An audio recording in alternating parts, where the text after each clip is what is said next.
নমস্কার, মহুয়া বার্তা ইউটিউব চ্যানেলে মহাভারতের ধারাবাহিক পর্বে আপনাকে স্বাগত জানাই। আজকের পর্ব গন্ধমাদন পর্বত থেকে পাণ্ডবদের অন্যত্র গমন এবং দৈত্যবনে প্রবেশ। চ্যানেলে যারা নতুন তাদের অনুরোধ জানাবো চ্যানেলটি সাবস্ক্রাইব করে মহাভারতের ধারাবাহিক পর্বগুলো সফল করুন। আসুন আজকের পর্ব শুরু করি।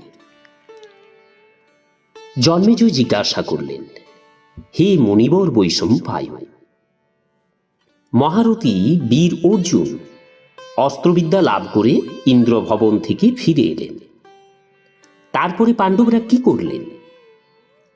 বৈষম্পায়ন বললেন, অর্জুন অস্ত্রবিদ্যা শিখে ইন্দ্রের ন্যায় পরাক্রমী বীর হয়ে উঠলেন।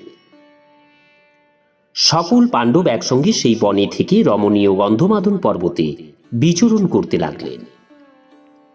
সেই পর্বতে অতি সুন্দর একটি ভবন এবং নানা রমণীয় বৃক্ষাদি ছিল।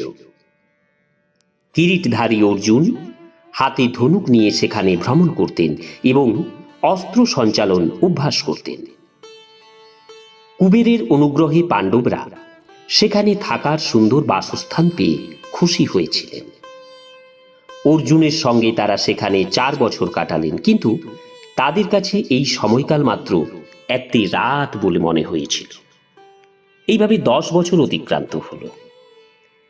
তখন একদিন ভীম, অর্জুন, নকুল এবং সহদেব রাজা যুধিষ্ঠিরের কাছে একান্তে বসে কোমল স্বরে নিজেদের হিতের কথা বললেন। কুরুরাজ, আমরা চাই যে আপনার প্রতিজ্ঞা সত্য হোক। আমরা আপনার প্রিয় কাজ করতে চাই। আমাদের বনবাসের 11 বছর চলছে। আপনার আদেশ শিরোধার্য করে কষ্টের কথা না ভেবে আমরা নির্ভয়ে বনে বিচরণ করছি। আমরা বিশ্বাস করি যে এই দুর্বুদ্ধি সম্পন্ন দুর্যোধনকে বিস্মিত করে আমরা অজ্ঞাতবাসের 13তম বর্ষ অতিবাহিত করব। অজ্ঞাতবাস কাটিয়ে আমরা এই নরাধমকে সংহার করে হৃতরাজ্য পুনরুদ্ধার করব। বৈশম্পায়ন বললেন, ধর্ম ও তত্ত্বে অভিজ্ঞ মহাত্মা যুধিষ্ঠির যখন তার ভ্রাতাদের কথা ভালোভাবে জেনে নিলেন, তখন তারা কুবেরের নিবাসস্থল প্রদক্ষিণ করে সেখানকার সমস্ত যক্ষ রাক্ষসদের কাছ থেকে যাওয়ার অনুমতি চাইলেন। তারপর রাজা যুধিষ্ঠির তার সব ভ্রাতা এবং ব্রাহ্মণদের সঙ্গে নিয়ে যে পথে এসেছিলেন সেই পথে ফিরে চললেন। পথে যেখানে পর্বত বা ঝর্ণা আসত, ঘটোৎকচ সকলকে একসঙ্গে কাঁধে করে সেগুলি পার করে দিত। মহর্ষি লোমশ পাণ্ডবদের সেখান থেকে যেতে দেখে স্নেহশীল পিতা যেমন তার পুত্রদের উপদেশ দেন, তেমনি সবাইকে সুন্দর উপদেশ দিলেন এবং স্বয়ং মনে মনে খুশি হয়ে দেবতাদের নিবাসস্থানে ফিরে গেলেন। রাজর্ষি আষ্ট্রিসেনও তাদের সবাইকে নানা উপদেশ দিলেন। তারপর সেই নরশ্রেষ্ঠ পাণ্ডবগণ পবিত্র তীর্থ, মনোহর তপবন এবং বড় বড় সরোবর দেখতে দেখতে এগিয়ে চললেন।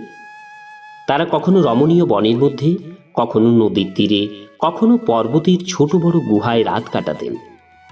এইভাবে চলতে চলতে তারা রাজা বৃষপর্বার অতি মনোরম আশ্রমে পৌঁছলেন। বৃষপর্বা তাদের আদর আপ্যায়ন করলেন। পাণ্ডবদের ক্লান্তি দূর হলে তারা কেমনভাবে গন্ধমাদন পর্বতে ছিলেন সেই সব সমাচার সবিস্তারে জানালেন। বৃষপর্বার আশ্রমে দেবতা এবং মহর্ষিগণ এসে বাস করতেন, ফলে সেই আশ্রম অত্যন্ত পবিত্র হয়ে গিয়েছিল।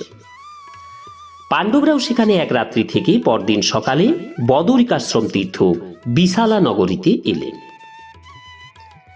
ভগবান নরনারায়ণের ক্ষেত্রে তারা 1 মাস অত্যন্ত আনন্দে কাটালেন। তারপর যে পথ দিয়ে এসেছিলেন সেখান দিয়ে কিরাতরাজ সুবাহুর রাজ্যের দিকে রওনা হলেন।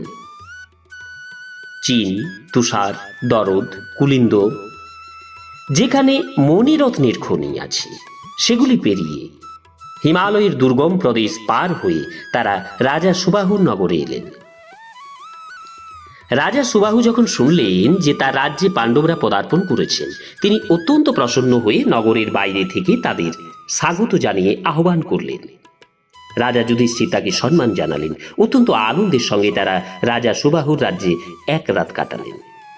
পরদিন সকালে ঘটোৎকচকে তারা অনুচর সহিত বিদায় জানালেন এবং সুবাহু প্রদত্ত রথ ও সারথি সমভিব্যাহারে পর্বতের উপর যমুনা নদীর উৎসস্থানে পৌঁছালেন।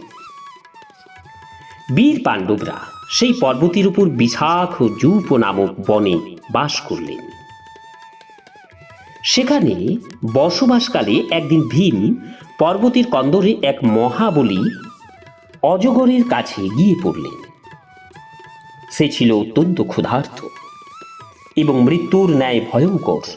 তাকে দেখে ভীম ভীত হলেন। তার অন্তরাত্মা বিষাদে ভরে গেল। সেই অজগর ভীমের শরীর জড়িয়ে ধরল। ভীম ভয়ে বিভল হয়ে গিয়েছিলেন। সেই সময় মহারাজ যুধিষ্ঠিরেই সমুদ্র মধ্যে দ্বীপের ন্যায় তার রক্ষাকারী হন।